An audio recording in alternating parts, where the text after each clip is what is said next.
Shiloh Valley was a happy place to raise a family. You could call it the Promised Land.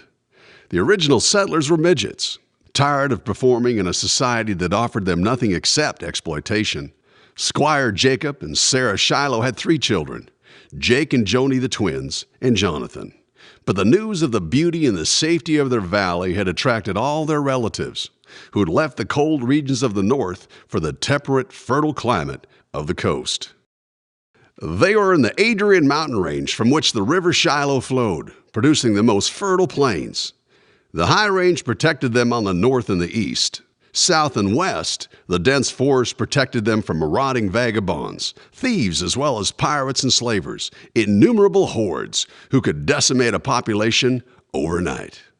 Shiloh, which means Valley of Peace, was ruled by the elected squires, who settled disputes, provided for public education, religious freedoms, and a legal system that assured no one was ever cheated.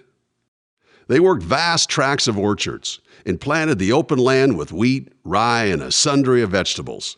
Shiloh Valley was becoming the breadbasket to their world, shipping massive amounts of foods and vegetables to their Mediterranean neighbors to the north and west, at least 3 times yearly, in huge, heavy-laden caravans, traveling through nearly impossible mountain passes known only to the men of Shiloh and their large boned horses.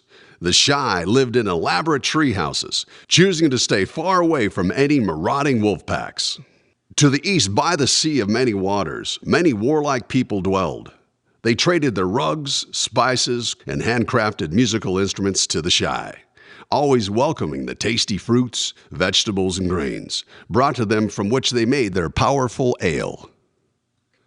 The coast was terrorized by the Neffens, gold and slave-loving giants that lived in palaces and ruled in the hills overlooking the seacoast.